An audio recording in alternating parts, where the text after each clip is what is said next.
let's talk about that for a second. The whole stealing of jokes, because what's interesting is right before Kat did his interview, I interviewed Carlos Mencia.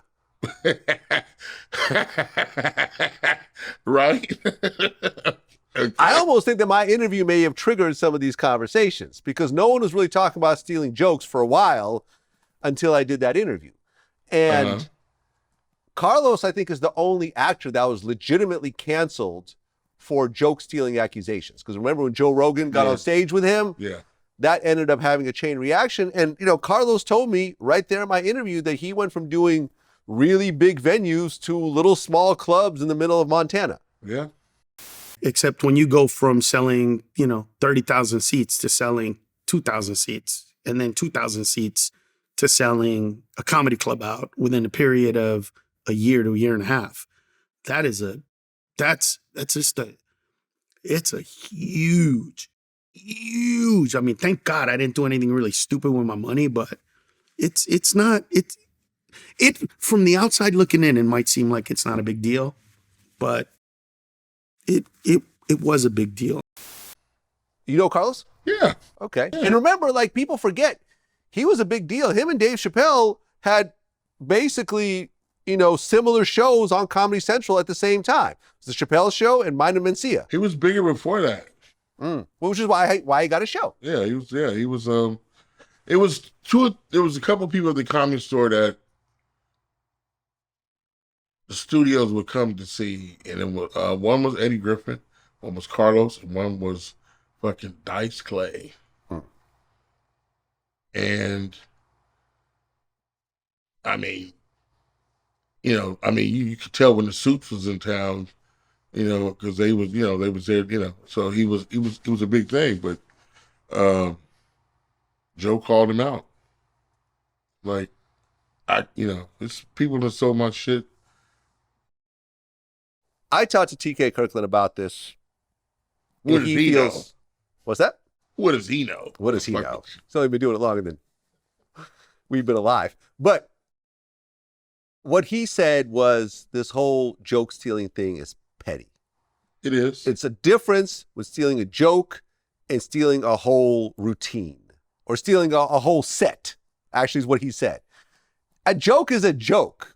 A minute and a half on to the next joke. Who cares? He said his jokes have been stolen for years and years and years. His jokes have been used in commercials, like things that make you go, Yeah. He did that first. And then Arsenio, exactly. Then Arsenio started using it. And then he told me he was using like a Pepsi commercial or something. Things to make you go, CNC Music Factory. Yeah. And you know what he said? Who cares? See, your set is your whole show. Right. An hour, 45 minutes, hour, 30 minutes. That's your whole set. Yeah. A joke is less than maybe 30 seconds, maybe 2 minutes. Yeah. Sit. Right. So what I explain to people, if you had $1,000 and someone stole 100, would you throw away the other $900? Yeah. It's petty. Right. And everyone's going through the same experience in life. They're seeing the same thing. They're watching the same news. They're looking at the same social media. I do an interview. Someone else might ask the same question. Who cares? Who cares? Honestly, who cares? Who cares? You're not going to do my exact same interview. Right. And even if you did, who cares? Who cares? Yeah. He never cried about it. He never went on a roll. You stole my jokes. Where? Listen. No, but what I'm saying is, okay, if you had your joke stolen, do you care? I'm going to tell you why.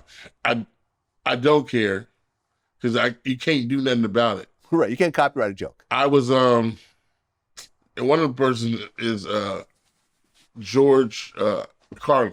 Stole your joke. Yeah.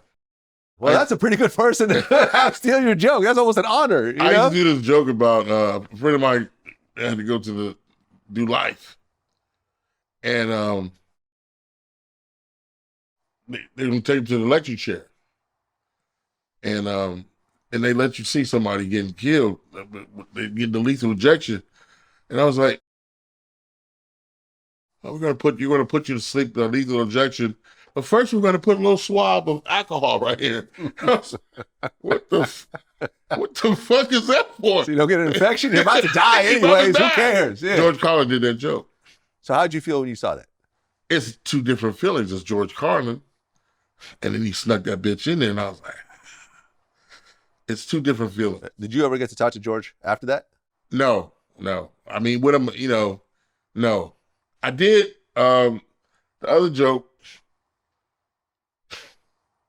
and I know they're gonna laugh about. We're gonna laugh about it now. Is Marlon Wayans? I had a joke about Good Times that I did on Showtime at the Apollo. And they were doing, Marlon was trying to get us up, not Shawn, I'm sorry, not Marlon, Shawn, my bad. They're putting together the show. The Wayans brothers? Yeah. Okay. No, the variety show. In Living Color? Living Color. They're putting together live Living Color, and they're auditioning comedians and people are going on, and I'm supposed to go on to, and lo and behold, Shawn is up there doing my shit. I was like, hey, what the fuck are you doing? Now, there's 10 of these Wayans around.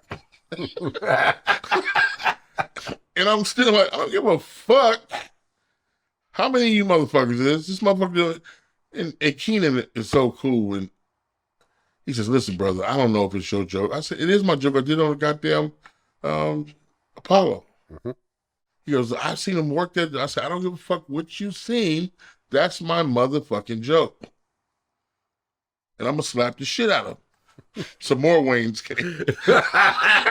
Some Wayans you didn't even know about. I was like, Frank Wayans.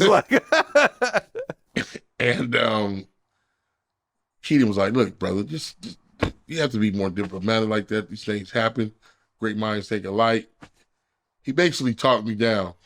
Because I was looking for him. I was like, where's my nigga? And we laugh about it now, but yeah, it was yeah, we laugh about it now, and I look up to them. You know what I'm saying? I remember the first question I asked Robert Townsend I said, if I whooped his ass, would I get barred or something like that? I remember telling Charlie Murphy, and he goes, I would whip the ass, man.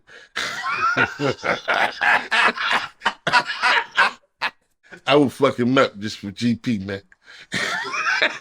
I've never heard you do Charlie Murphy before. That's dead on, because I've interviewed Charlie before. Oh, man. Man, rest Charlie, in peace. That was a great God. guy. We used to sit on the phone, talk shit off. Oh, yeah. Oh, man, my God. Moving and grooving. That was his nickname.